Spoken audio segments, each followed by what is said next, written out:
नमस्कार दोस्तों, स्वागत है आप सभी का YouTube चैनल किस्सों का कारवां में।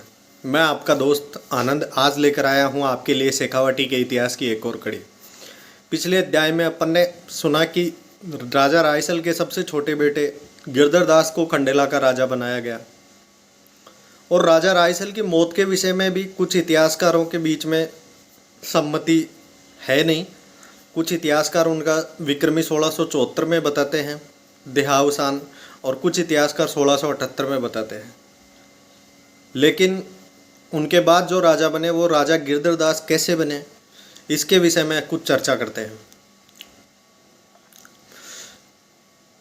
राज परिवार के नियमों के तहत तो सबसे बड़े पुत्र लाडखानी जी को राजा होना चाहिए था खंडेला दरबार का, लेकिन उसके बाद सबसे छोटे पुत्र गिरधर दास जी को राजा बनाया गया। इसके विषय में बहुत से इतिहासकारों के बहुत से मत हैं।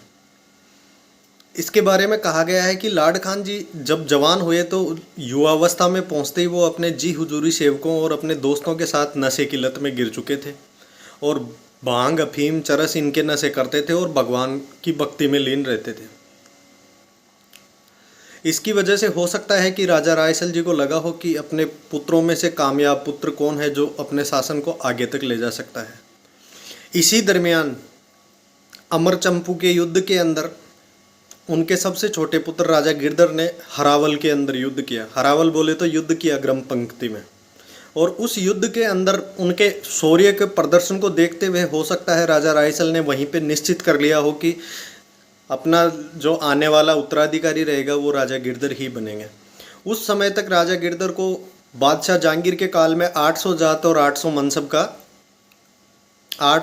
800 सवार का मनसब प्रदान था। उसी समय एक मत राजा भोजराज पे भी जा सकता है, जिन्होंने अपने बाल्यकाल से जब कुंवर हुए उस समय से वो राज प्रशासन की व्यवस्था देख रहे थे। इसी दरमियान राजा रायसल ने गिरधर दास जी को अपना उत्तराधिकारी बनाया। हो सकता है कुछ इतिहासकार ऐसे भी मानते हैं कि उन्होंने हो सकता है जहांगीर को अपनी इच्छा व्यक्त की हो कि उनके सबसे छोटे पुत्र गिरधर दास जी को राजा बनाया जाए, क्योंकि वो उनकी जो निर्णय लेने की क्षमता युधिष्ठिर की तरह बताई जाती थी और वो हर किसी वाद विवाद और हर किसी समस्या को सुलझाने के लिए पहले दोनों पक्षों का तर्क वितर्क सुना करते थे। हो सकता है इसकी वजह राजा रायसल ने पहले से तय कर रखी हो और गिरधर जी को राजा बनाने का निश्चय कर रखा हो। बात दूसरे नंबर पे यह आती है कि रावत जी के शेखावत जो तिरमल जी के वंशजों को कहा जाता है वो भी योग्य थे, इसलिए कुछ किंवदंतियाँ भी इसके विषय में प्रचलित है। जैसे कि मैंने लोकल गांवों से बड़े बुजुर्गों से सुना है, उनके बारे में ये भी कहा जाता है कि राजा रायसल जी सबसे छोटे होने की वजह से अपने पूरे परिवार के अंदर सबसे प्रिय थे और इसकी वजह से हर किसी ने उनका ही नाम आगे किया राजा बनाने के लिए।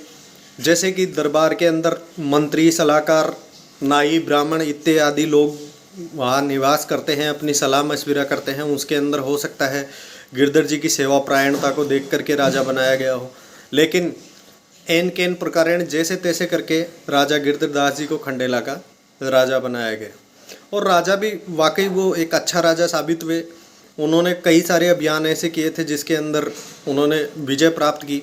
और अमरचंपू, जिसके बारे में ज़्यादा इतिहास में वर्णन नहीं मिलता है, ये दक्षिण का कोई इलाका था जो बादशाह की सेना के काबू में नहीं आ रहा था और उस समय हरावल के अंदर अच्छा प्रदर्शन करने के कारण राजा रायसल की नज़र गिरधर दास जी पे पड़ी।